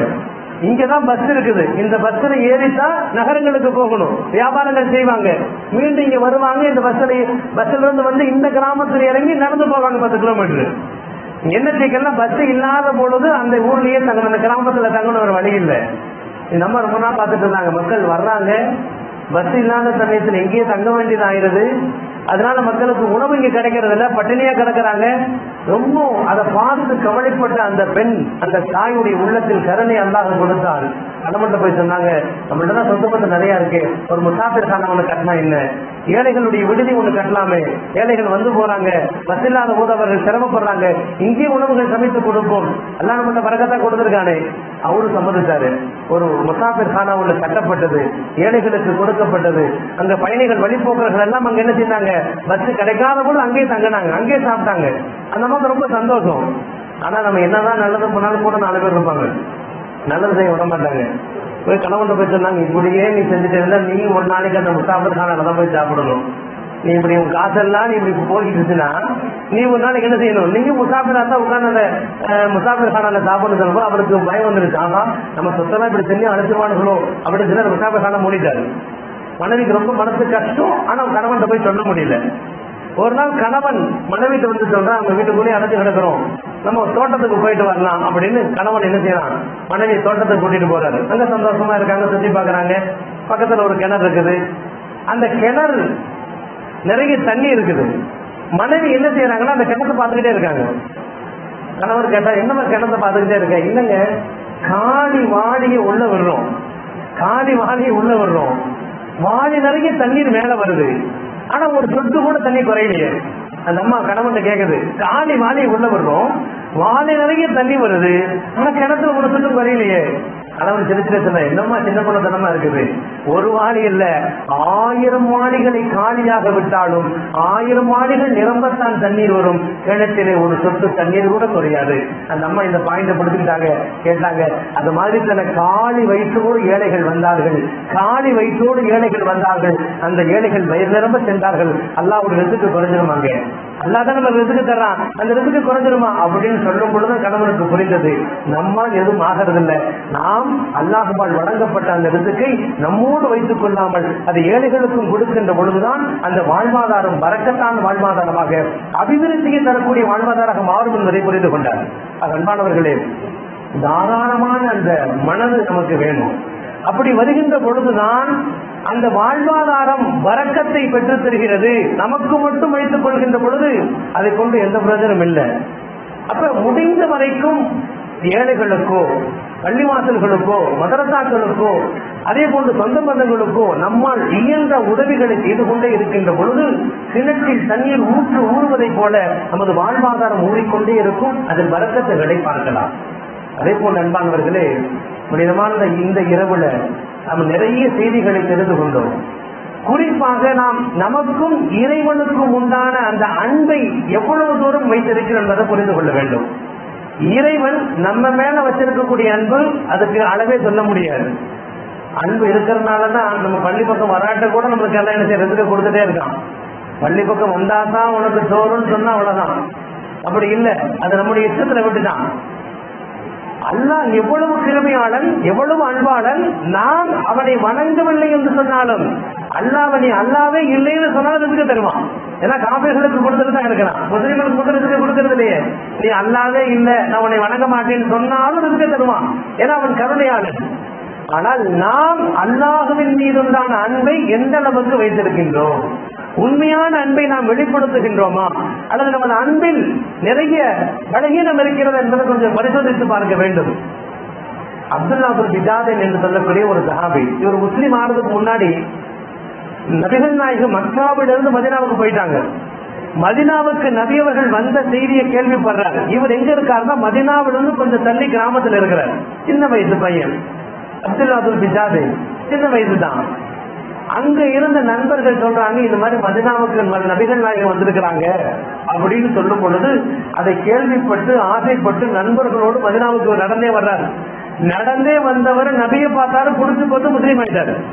சின்ன பையன் அப்படி வீட்டுக்கு போறாரு, நடந்தே ஊருக்கு போயிட்டாரு. ஊருக்கு போனா நான் முஸ்லீம்ங்கிறத யார்ட்டையும் சொல்லல, குடும்பத்திலேயே யார்ட்டையும் சொல்ல. ஏன்னா அது எப்படிப்பட்ட காலம்னா நபியுடைய எதிர்ப்பு இருந்த காலம். அந்த குடும்பமே முஸ்லீம்ல காபீர், இவர் மட்டும் முஸ்லீம் சொன்னா பிரச்சனைன்னு மறைச்சு வச்சுக்கிட்டாரு. குடும்பத்துல அப்பப்ப என்ன செய்வாங்கன்னா பேசுவாங்க, பக்கத்துல முகமது நபி வந்திருக்கிறாரு அப்படின்னு பேசுவாங்க. முகமது நபியை பத்தி பேசுகின்ற பொழுதெல்லாம் இவர் என்ன வேலை செஞ்சுட்டு இருந்தாலும் முகம்மதுன்னு அந்த பேரை கொண்ட வேலையை விட்டுருவார். சின்ன வயசு தானே, என்னதான் அவர் அதை மறைத்து வைத்தாலும் அந்த அன்பின் வெளிப்பாடு தினத்தில் நம்மளை அறியாம வெளியே வந்துடும். அவங்க மாமா புரிஞ்சுக்கிட்டாரு, என்ன இவன் முகம்மதுன்னு பேர் எடுத்தாலே கவனப்படலாம் இங்க வருது, வேலையை நிப்பாட்டிடுறானே, ஒரு கால முஸ்லீம் ஆயிருப்பானோ அப்படிங்கிற சிந்தனை அவருக்கு வந்துச்சு. மாமா அதட்டி கேட்டார், என்ன அப்துல்லா முஸ்லீம் ஆயிட்டியா? அவர் சொன்னார், ஆமா முஸ்லீம் ஆயிட்டேன். அப்ப மாமா சொன்னாரு, முஸ்லீம் ஆயிட்டியா, உனக்கு 2 ஆப்ஷன் தரே. ஒண்ணு, நீ முஸ்லீமாவே கடைசி வரைக்கும் இருக்கிறதால இந்த வீட்டு விட்டு வெளியே போயிடு, இந்த வீட்டில் முஸ்லீமுக்கு இடம் இல்லை. அல்லது உன்னுடைய இஸ்லாத்தை விட்டு போட்டு நம்முடைய தெய்வங்களை வணங்குவதாக இருந்தால் இந்த வீட்டில் இரு. இந்த 2 ஆப்ஷன் தான். ஒரு சொன்னார் கண்ணை மூடிட்டு சொன்னாரு, நான் இஸ்லாத்துல விட மாட்டேன், எனக்கு அல்லாஹ் ரொம்ப பிடிச்சிருக்குது, முகமது நபி ரொம்ப பிடிச்சிருக்குது, பிடிச்சமான அந்த மார்க்கத்தை விட்டு உங்க மார்க்கத்துல மதத்துக்கு நீங்க திரும்ப மாட்டேன்ட்டாரு. அப்ப என்ன செஞ்சாங்க, அடிச்சு வெளியே அனுப்பிட்டாங்க. எந்த அளவுக்கு சொன்னா அவர் அணிந்திருந்த ஆடைகளை கூட பிடிங்கி விட்டார்கள், நிர்வாணமா வெளியே துரத்தி விட்டாங்க. அவங்க அம்மானால ஒண்ணும் செய்ய முடியல. ஏன்னா கணவன் கொஞ்சம் கடுமையான கோபக்காரர். சில நேரங்களில் மனைவி என்ன செய்ய முடியாது, கணவனுடைய அந்த கோபத்துக்கு இடையில போக முடியாது. மனைவி என்ன செஞ்சாங்க, அம்மா என்ன செஞ்சாங்கன்னா, ஆடையே இல்லாமல் வெளியே வந்த அப்துல்லா யாருக்கும் தெரியாமல் தன்னுடைய ஒரு போர்வை எடுத்து அப்துல்லா மேல வைக்கிறாங்க. அப்துல்லா இதை வச்சுக்குமா, தாய் பாசம் இருக்குல்ல, அப்துல்லா இதை வச்சுக்குமா, யாருக்கும் தெரியாம போயிடுமா அப்படின்னு சொல்லி தூக்கி வீசிட்டாரு. அதை வாங்கினவர் ரெண்டா கிழிச்சு மேலையும் இன்னொன்னு கீழையும் கட்டிக்கிட்டாரு. அதனால துல் பிஜாதை, 2 போர்வையை போர்த்தியவர் என்று பேர். அதனாலதான் வந்துச்சு. அவர் பேர் அப்துல்லா தான். துல் பிஜாதைன்னா 2 போர்வையை போர்த்தியவர். இவர் அங்கிருந்து நைட் எழுதுகிறார், கிளம்புறார். கடந்தே வந்தார் நபிகள் நாயகத்துடைய சபைக்கு வந்தார். நபியவர்கள் இங்க பயான் பேசிட்டு இருக்காங்க, சஹாபாக்கள் உட்கார்ந்து இருக்காங்க. திடீர்னு நபியுடைய முகத்தில் அவ்வளவு சந்தோஷம். சஹாபாக்களுக்கு புரியல. திரும்பி பார்த்தா இவர் நிக்கிறார். சின்ன வயசு தான். திரும்பி பார்த்தா நிக்கிறார். நபியவர்கள் அவரை பார்த்து வரவேற்று சஹாபாக்களோடு இணைத்துக் கொண்டார்கள். நீண்ட காலம் நபியோடய வாழ்ந்தார். ஒரு போருக்காக வேண்டி செல்லக்கூடிய அந்த சமயத்துல போருக்காக வேண்டி அப்துல்லா துல் பிஜாதைன்னு நபியவர்கள் அழைத்து செல்கிறார்கள். போன இடத்துல கொஞ்சம் உடம்பு செல்லாமல் போயிடுது. காய்ச்சல் எப்படின்னா கொஞ்சம் முத்தி போய் அதுவே மரணப்படுக்கைக்கு தள்ளிடுது. நபியவர்கள் வர்றாங்க, விசாரிக்கிறாங்க. அப்துல்லாவுக்கு கொஞ்சம் உடம்பு கொஞ்சம் சூழ்நிலை தெரியல. புரிந்தவர்கள் நபி என்ன செஞ்சாங்க, அப்துல்லாஹுவை தன் மடியில படுக்க வச்சிருந்தாங்க. கடைசி நேரம் தன் மடியில் படுத்திருக்கக்கூடிய அப்துல்லா இறுதி நேரத்திலே ரூஹு பிரியக்கூடிய அந்த தருணத்திலே முஹம்மது ரசூலுடைய முகத்தை பார்த்து கொண்டே இருக்கிறார்கள். எவ்வளவு பெரிய பாக்கியம்! நபியுடைய முகத்தை பார்த்தே அவருடைய ரூஹு பிரிந்தது என்பது வரலாறு. இறைவனுக்காக வேண்டி எல்லாத்தையும் இழந்து வந்த அப்துல்லா துல் பிஜாதை நபியுடைய மடியினை கொடுத்து நபியுடைய முகத்தை பார்த்த நிலையிலே அவர் ரூஹு பிரியப்படுகிறது. என்ன ஆச்சரியம்னா, அவர் வரும்பொழுது துணி இல்லாம வந்தார். இஸ்லாத்துக்கான எல்லாத்தையும் இழந்து வந்தார். ஆனால் அவர் மரணித்த பிறகு நபியுடைய ஆடை கபனாக கொடுக்கப்பட்டது. எவ்வளவு பெரிய பாக்கியம்! நபியுடைய முகத்தை பார்த்து ரூஹு பிரியக்கூடிய தருணம். நபியுடைய ஆடை அவருக்கு கபனாக வழங்கப்படுகிறது. நபி அவர்களே அவர்களுக்காக வேண்டிய எல்லா ஏற்பாடுகளையும் செய்கிறார்கள். அவருக்கு கபர் தோண்டப்படுகிறது. கபரிலே அடக்கப்படக்கூடிய அந்த தருணத்திலே சஹாபாக்கள் நிக்கிறாங்க குழியில இறங்குறதுக்காக வேண்டி. நபியை யாரையும் விடல, நபியே உள்ள இறங்கிட்டாங்க. என் அப்துல்லாஹுவை என்னிடத்திலே கொடுங்கள், எனக்காக இறைவனுக்காக எல்லாத்தையும் தொடர்ந்து வந்தவர் அப்துல்லா. இறைவன் மீது உண்மையான பாசத்தை வைத்தவர் அப்துல்லா. எனவே என் அப்துல்லாஹை என்னிடத்தில் கொடுங்கள் என்று கபருக்குழிக்குள் நபி இறங்கி அப்துல்லா துல் பிஜாதனை வாங்கிக் கொள்கிறார்கள். நபியவர்கள் கரத்திலே வாங்கி தந்தார்கள். யா அல்லாஹ், இந்த அப்துல்லாஹுவை நான் பொருந்திக் கொண்டேன். யா அல்லாஹ், இந்த அப்துல்லாஹுவை நீயும் பொருந்திக் கொள்வாயாக. நபி துஆ செய்கிறாங்க. சுத்தி இருந்த சஹாபாக்கள் எல்லாம் அழுதார்கள். யா அல்லாஹ், இந்த ஜனாதாவாக நான் இருக்கக்கூடாதா? எவ்வளவு பெரிய பாக்கியம் பெற்றவர் அப்துல்லா துல் பிஜாதை. உண்மையான அன்பின் வெளிப்பாடு. அல்லாஹ் கொடுத்த வெகுமதி என்ன? நபியுடைய மடியிலே மரணம். நபியுடைய துணி கஃன் துணியாக வைக்கப்படுகிறது. நபியுடைய கரங்களால் ஜனாதாவை பெறக்கூடிய எவ்வளவு பெரிய பாக்கியம்! இதெல்லாம் எதனால் கிடைத்தது? அவர் உண்மையான அன்பை வெளிப்படுத்தினார் இறைவனின் மீது. இறைவனுக்காக எல்லாத்தையும் துறந்தார். அதனால் அல்லாஹ் கொடுத்த பாக்கியம் இதெல்லாம். நாமும் இறைவனுக்காக எதையும் செய்கின்ற பொழுது இறைவன் உலகத்திலே நமக்கு இது போன்ற பாக்கியங்களை வெளிப்படுத்துவான். இது அல்லாஹ் நல்லடியார்களுக்கு கொடுக்கக்கூடிய பாக்கியம். இது வெறுமனே அப்துல்லா துல் பிஜாதைனுக்கு மட்டுமல்ல, இது யாரெல்லாம் அது போன்ற அன்பை உண்மையாக வெளிப்படுத்துகிறார்களோ அவர்களுக்கெல்லாம் அல்லாஹ் இது போன்ற கண்ணியத்தை செய்வான். இது போன்ற மரியாதைகளை அல்லாஹ் கொடுப்பான். அன்பானவர்களே, நம்ம சோதனை வந்தா புரண்டு போயிடுறோம். ஒரு கஷ்டம் வந்தா இன்னும் எனக்கே எல்லாமேவா அப்படின்னு நினைக்கிறோம். ஒரு வரலாற்று செய்தி ஒன்றை சொல்லி முடித்துக் கொள்கிறேன். ஒரு வரலாற்று செய்தி ஒரு சஹாபியுடைய வாழ்க்கையில் நடந்தது. கணவன் மனைவி கணவன் 2 பேரும் நபியுடைய காலத்துல வாழ்றாங்க. 2 பேரும் சஹாபிகள். ரொம்ப அருமையான வாழ்க்கை, சந்தோஷமா வாழ்றாங்க. ஒரு பணக்கார சஹாபி வேற. அவரு எந்த கஷ்டமும் இல்லை. ஒரு நாள் அவரு மனைவிட்ட தண்ணி கேட்கிறாரு. அந்த தண்ணி எடுத்துட்டு வர போறாங்க. தண்ணி எடுத்துட்டு வந்து அவருக்கு கொடுக்கக்கூடிய அந்த நேரத்தை அவர் தூங்கிட்டாரு. அந்த அம்மா அவரை எழுப்பல. கணவன் மேல அவனும் அன்பு அந்த அம்மாவுக்கு எழுப்பல. அவர் தூங்கிட்டு இருக்கிறாரு. ரொம்ப நேரம் தூக்கம் இல்லை, கொஞ்சம் அசதி தூங்கிட்டாரு. டக்குன்னு எதிர்த்து பார்த்தா மனைவி நிக்கிறாங்க. ஏமா என்ன எழுப்பிருக்கலாமே? அன்பு மனைவி பார்த்து கேட்க எழுப்பிருக்கலாமே. எனக்கு நீங்க தூங்கிட்டு இருந்தீங்க, உங்களுக்கு எனக்கு சிரமம், ரொம்ப அசதியா இருந்தீங்க, உங்களை எழுப்ப எனக்கு மனசு இல்லை. அவருக்கு ரொம்ப சந்தோஷம். இவ்வளவு அன்பா என் மேல. இந்த சஹாபி கேட்டாரேம்மா, இவ்வளவு பார்த்து வச்சிருக்கிறீங்க, இவ்வளவு அன்பை மேல வச்சிருக்கேன், உனக்கு என்ன வேணும் கேடு, என்ன வேணாலும் கேட்டு தர்றேன். அவ்வளவு சந்தோஷம் அந்த சஹாபிக்கு. அந்த அம்மா சொன்னாங்க, என்ன வேணாலும் தருவீங்களா? என்ன வேணாலும் கேட்டு தர்றேன். அப்ப எனக்கு தலாக்கு கொடுங்க. அந்த அம்மா சொல்லிட்டு எனக்கு தலாக்கை கொடுத்துரு. அவருக்கு ஆச்சரியமா போச்சு. தலாக்கு கேட்கறியம்மா? ஏமா உன்னை அடிச்சனா, கோபப்படுத்தினா, உனக்கு சிரமம் கொடுத்துட்டா? இல்லைங்க, என்ன நல்லா பாத்துக்கிறீங்க, என் அன்பு கணவர் நீங்கள், அதெல்லாம் ஒன்றும் பிரச்சனை இல்லை. அப்புறம் ஏமா தலாக்கு கேட்கறீங்க? அதெல்லாம் கேட்காதீங்க, எனக்கு தலாக்கு கொடுத்துருங்க. எவ்வளவு பேசி பாக்குறாரு சஹாபி. பேசி பாக்குறாரு, முடியல. சரி, நாளைக்கு நபிகிட்ட போவோம், நபிகிட்ட பேச்சுவார்த்தை நடப்போம், அதுக்கு பிறகு என்ன நடக்குதோ நடக்கட்டும். அடுத்த நாள் விடுகிறது, நபியை பார்ப்பதற்காக 2 பேரும் போறாங்க. போற வழியில ஒரு கல் தடுக்கி கீழே விழுந்துடுறாரு, காலில் ரத்தம் வந்துருது. காலில் ரத்தம் வந்துருது. அந்த அம்மா பதறி போயிட்டாங்க, அன்பு கணவராச்சு, பதறி போயிட்டாங்க. தன்னுடைய சாலை கிழிச்சு அவர் காலில் நல்லா கட்டி விட்டு எங்க வீட்டுக்கு போலாம் வாங்க, எனக்கு தலாக்கல வேணாம். அவருக்கு ஒன்றும் புரியல. நேற்று தலாக்கு வேணும் கேட்டுட்டு அப்படின்னு போடான்னு, இன்னைக்கு காலில் அடிபட்டு ரத்தத்தெல்லாம் கட்டு போட்டு தலாக்கு வேணாங்கிற அந்த அம்மா இப்படி சொல்றதை பார்த்தா அவருக்கு ஒன்றும் புரியல. சரி, வீட்டுக்கு போயாச்சு. வீட்டுக்கு போன பிறகு அந்த அம்மா சொன்னாங்க, எங்க நான் ஏன் உங்கள்கிட்ட தலாக்கு கேட்டேன் தெரியுமா? ஏன் தலாக்கு கேட்டேன் தெரியுமா? நீங்கள் ஒரு ஹதீஸை எனக்கு சொன்னீர்கள், நபிகள் நாயகம் சொன்னதாக சொன்னீர்கள், யார் மீது இறைவன் அன்பு வைத்திருக்கிறானோ பள்ளத்திலிருந்து தண்ணீரை ஊற்றினாள், அந்த மேட்டிலிருந்து தண்ணீரை ஊற்றினாள், அந்த தண்ணீர் பள்ளத்தை நோக்கி எவ்வளவு ஸ்பீடாக வருமோ அவ்வளவு அதிகமான துன்பங்களை அவருக்கு கொடுப்பான் என்று நீங்க சொன்னீங்க. அப்ப அல்லாஹ் கஷ்டம் தரான்னு என்ன அர்த்தம்? நம்ம மேல அல்லாஹ் அன்பு வைத்திருக்கிறேன் அர்த்தம். நீங்க தானே சொன்னீங்க, கஷ்டம் வந்தா அவங்க மேலதான் அல்லாஹ் அன்பு வச்சிருக்கானு. உங்களுக்கு தான் கஷ்டமே வரலையே, சந்தோஷமா தானே வாழ்றீங்க. நானும் பார்த்துட்டே இருக்கேன், உங்களுக்கு எந்த சிரமம் வரல. நான் பயந்தேன், உங்கள் மீது அல்லாஹ் கோபத்தில் இருக்கானும் பயந்தேன், அதனாலதான் தலாக்கு கேட்டேன். இப்ப போகும்போது உங்க கால அடிபட்டு ரத்தம் வந்துருச்சா, இனிமேல் கடைசி வரைக்கும் சந்தோஷமாக நாம் வாழலாம். நமக்கு ஒரு கஷ்டம் வந்துருச்சு, அப்ப அல்லாஹ் நம்ம மேல சந்தோஷமா இருக்காங்க அந்த சகாபி பெண்மணி. அப்ப நம்ம கஷ்டம் வந்து என்ன நினைக்கிறோம்? அல்லாஹ் நம்ம மேல கோபமா இருக்கான்னு நினைக்கிறோம். அந்த சஹாபி பெண்மணி சொன்னாங்க, கஷ்டம் வருகின்ற பொழுது, சோதனை வருகின்ற பொழுது இறைவனின் பார்வை நம்ம மேல இருக்குன்னு அர்த்தம். அடியான் என் பக்கம் வருகின்றானா, என்னை அழைக்கின்றானா, என்னை தேடுகின்றானா, இது அல்லாஹ் எதிர்பார்க்கக்கூடிய விஷயம்.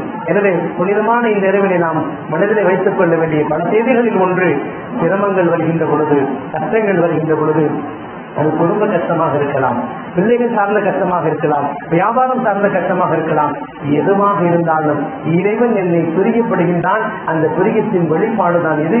எனவே இந்த கஷ்டத்தை நீக்கக்கூடிய ஒரு அல்லாஹ் மட்டும்தான், அவனை பிடித்தால் மட்டும்தான் இந்த கஷ்டம் நீங்கும். எனவே அவனையே நாம் சாரக்கூடிய அந்த உண்மையான அடிமைத்துவத்தை வெளிப்படுத்தக்கூடியவர்களாக மாற வேண்டும். அன்பானவர்களை, இறுதியாக செய்தி என்று சொன்னால், இந்த புனிதமான இரவுல நிறைய அமல்கள் இருக்குது, நிறைய அமல்கள் இருக்குது. கலாமான தொழுகையை தொழுகலாம், கலாமான வாழ்க்கை எத்தனை தொழுகை கலாமா இருக்கும் அதை தொழுகலாம். அல்லது தஸ்பீஹ் நஃபில், ரொம்ப பரக்கத்தான நஃபில் தொழுகை, 4 ரக்காயத் தொழுகை, 4 ரக்காயத் தொழுகை. ஒவ்வொரு ரக்காயத்திலும் 75 தடவை 3ஆம் கலிமா ஓதுறது, சுப்ஹானல்லாஹி வல்ஹம்துலில்லாஹி வலா இலாஹ இல்லல்லாஹ் அல்லாஹு அக்பர். அதுக்கு முறை இருக்குது. 75 தடவைனா அது எந்தெந்த இடத்துல ஓடுங்கிற முறை இருக்குது. தேவைப்படுவங்க முடிஞ்ச பிறகு கேளுங்க, தலை சொல்லி தரணும். யாரை தொழுன்னு ஆசைப்படுறீங்களோ இந்த தொழுகை பற்றி ஹதீஸ்ல வருது, இது தினமும் தொழுதால் மிகப்பெரிய பரக்கத்தை வாழ்க்கையில கிடைக்கும். அதே எப்படி வரும்னா, முடிந்தவர்கள் தினமும் தொழுங்கள். அதற்கு முடியலையா வாரத்தில் 1 நாளாவது சொல்லுங்க. அதற்கு முடியலையா மாசத்துல 1 நாளாவது சொல்லுங்க. அதற்கு முடியலையா வருஷத்தில் 1 நாளாவது சொல்லுங்க. இப்படி வருது, எப்படியாவது சொல்லுங்க. வருஷத்துல 1 நாளும் சொல்ல முடியாது, ஆயில்ல ஒரு தடவையாவது சொல்லிருப்பா. காரணம் பரக்கத்தை இழுத்து கொண்டு வரக்கூடிய சொல்லுவீங்க. எனவே முடிந்த வரைக்கும் இந்த அமல்லாம் முடிந்த பிறகு, அவரது இடத்துல முடிந்த பிறகு நம் வீட்டுக்கு சென்றோ அல்லது பள்ளியிலோ இந்த தஸ்பீஹ் நஃபில் சொல்வதற்கு முயற்சி செய்யணும். அடுத்து ஒரு முக்கியமான தொகை என்ன, ஸலாத்துல் கைர். இந்த தொகை பேரு ஸலாத்துல் கைர். இது யாரு சொல்றாங்கன்னா, ஹஸனுல் பஸ்ரி ரஹ்மத்துல்லாஹி அலைஹி சொல்றாங்க. உண்மையான இந்த தொகை சம்பந்தமாக நிறைய விளக்கங்கள்லாம் இருக்குது. இது குர்ஆனில் இல்லை, ஹதீஸிலும் இல்லை. சில சஹாபாக்கள் தங்கள் வாழ்க்கையில் கடைபிடித்திருக்கிறார்கள். அதைத்தான் ஹஸன் பஸ்ரி ரஹ்மத்துல்லாஹி சொல்றாங்க. என்னன்னா, இது ஒரு 100 ரக்காயத்துடைய தொழுகை. 100 ரக்காயத்துல ரொம்ப கஷ்டமா நடத்துறாதீங்க, ரொம்ப ஈஸியான தொழுதெல்லாம். 50 சலாம், 100 ரக்காயத் சொல்லக்கூடிய தொழுகை. இந்த தொழுகையினால் கிடைக்கக்கூடிய பலன்களை பற்றி சொல்கின்றார்கள். இந்த தொழுகையை யார் தொழுகின்றார்களோ 100 மலக்குமார்களை அல்லாஹ் அனுப்புகின்றான். இந்த தொழுகை தொழுகிறவங்களுக்கு, ஸலாத்துல் கைரை சொல்லக்கூடியவர்களுக்கு 100 மலக்குமார்களை அனுப்புகின்றான். அந்த 100 மலக்குமார்களில் 30 மலக்குமார்கள் தொழக்கூடியவருக்கு சொர்க்கத்தை வேண்டி துஆ செய்கிறார்கள். அடுத்த 30 மலக்குமார்கள் நரகத்தை விட்டு பாதுகாப்பு தேடி துஆ செய்கிறார்கள். அடுத்த உள்ள 30 மலக்குமார்கள் உலகத்துடைய ஆபத்துகளை விட்டு பாதுகாப்பு தேடி துஆ செய்யறாங்க. யார் இந்த ஸலாத்துல் கைரை சொல்றாங்களோ 100 மலக்குல 30 நமக்கு சொர்க்கம் கிடைக்கணும்னு துஆ செய்யறாங்க, 30 நரகத்தை விட்டு பாதுகாப்பு தேடி துஆ செய்யறாங்க. 30 மலக்குமார்கள் உலகத்துடைய கஷ்டங்களை விட்டு, அந்த உலகத்துடைய எல்லா விதமான முசீபத்தை விட்டு பாதுகாப்புக்கான துஆ செய்யறாங்க. 10 மலக்குமார்கள் சைத்தானுடைய சூழ்ச்சிகளை விட்டு இந்த அடியானை பாதுகாத்துன்னு துஆ செய்யறாங்க. இது இந்த தொழுகையை சொல்லக்கூடியவங்களுக்கு கொடுக்கக்கூடிய பாக்கியம். இன்னும் சொல்ல போனா இந்த தொழுகை யாரு தொழுகிறாங்களோ அல்லாஹ் தன்னுடைய 70 ரஹமத்தான பார்வைகளை கொண்டு பார்க்கிறான். ஒரு ரஹமத்தான பார்வைக்கு 70 தேவைகளை நிவர்த்தி செய்யறான். அல்லாஹ் 70 ரஹமத்துடைய பார்வைகளை கொண்டு பார்க்கிறான். 70 ஒரு ரஹமத்துக்கு 70 தேவை நிறைவேற்றான். அப்படின்னா 70 4900 தேவைகள் நிறைவேற்றப்படுகிறது. அவ்வளவு சிறப்பான தொழுகை. முடிந்தவரை என்ன செய்யணும்? இந்த தொழுகை தொழுவதற்கு முயற்சி செய்யணும். இது எப்படி சொல்லுகிறதுனா, இது 2 ரக்காயத்துகளாக 50 சலாம் கொண்ட தொழுகை. ஒவ்வொரு ரக்காயத்திலும் அல்ஹம்து சூரா ஓதுறோம், தக்பீர் கட்டுறோம், அல்ஹம்து சூரா ஓதுறோம், ஓதி முடிச்சு குல் ஹுவல்லாஹ் சூரா 10 தடவை ஓதுறோம். அவ்வளவுதான். அடுத்த ரக்காயத்து இதே மாதிரி தான், 2 ரக்காயத்தை சலாம் கொடுத்துறோம். அடுத்து மீண்டும் 2வது ரக்காயத்து மீண்டும் என்ன செய்யணும்? மீண்டும் எந்திரிக்கணும், தக்பீர் கட்டணும், அல்ஹம்து சூரா ஓதுறோம், 10 தடவை குல் ஹுவல்லாஹ் சூரா ஓதுறோம். ஒவ்வொரு ரக்காயத்து இப்படித்தான். மொத்தம் 1000 குல் ஹுவல்லாஹ் சூரா ஓதுறோம். மொத்தம் 100 ரக்காயத்து, 50 சலாமு, ஒவ்வொரு ரக்காயத்திலும் அல்ஹம்து சூரா, 10 தடவை குல் ஹுவல்லாஹ் சூரா. அவ்வளவு ஒரு ரொம்ப ஈஸியா. அதிகபட்சம் ஒரு 1/2 மணி நேரம். அவ்வளவுதாங்க. குருவலா சூரா எல்லாத்துக்கும் தெரிஞ்ச சூறா தான். அதிகபட்சம் ஒரு 1/2 மணி நேரம், மீண்டும் ஒரு 3/4 மணி நேரம். ஆனால் 1 மணி நேரம் ஆனாலும் பரவாயில்ல. 4900 தேவைகளை அல்லாஹ் நிறைவேற்றுகிறான் என்று சொன்னால், அல்லாஹ்வுடைய ரஹமத் நமக்கு கிடைக்கிறது சொன்னா, இது மாதிரி தொழுகை நினைச்சு நம்ம சொல்லுவதற்கு முயற்சி செய்யணும். இதில் யாரெல்லாம் இந்த தொழுகையை தொட வேண்டும் என்று ஆசைப்படுகிறீர்களோ, இதுல ஏதாவது சந்தேகம் வந்தா கண்டிப்பா கேளுங்க. இன்ஷால்லா தொழுகை முறை உங்களுக்கு நான் சொல்லித்தரேன். ஏன்னா இது போன்ற அமல்களை இந்த இரவு நம்ம செய்கின்ற பொழுது இரவு முழுவதும் அல்லாஹ்வுடைய ரஹமத்துடைய பார்வை நமக்கு கிடைச்சிட்டே இருக்கும். நம்முடைய பட்டியல் எழுதப்படுகின்ற பொழுது நாம் தொழுகையில் இருக்கணும். நமது பட்டியல் எழுதப்படுகின்ற பொழுது நம்ம துஆல இருக்கணும். ஏதாவது அமல் இருக்கணும். அப்ப அல்லாஹ் என்ன செய்வான்னா, இவனுக்கு இந்த பட்டியல கொஞ்சம் கெடுதியெல்லாம் இருக்குப்பா, லட்சமெல்லாம் இருக்குது, அதெல்லாம் தூக்கிடு. என் அடியால் என்ன செய்யறான்? அவன் தூங்கவே இல்லை, என்னுடைய இபாதத்திலே இருக்கான் அப்படின்னு சொல்லி நம்முடைய பட்டியல் நல்ல பட்டியலாக மாறுவதற்கு வாய்ப்புகள் அதிகமாக இருக்கிறதுனால இந்த இரவை சரியான முறையில பயன்படுத்திக் கொள்வதற்கு நல்லா தோற்றத்தை செய்வானாக. எதை சொன்னமோ எதை கேட்டமோ அதன்படி அமைச்சுவதற்கு எல்லாம் அல்ல உங்களுக்கும் தோற்றத்தை செய்வானாக.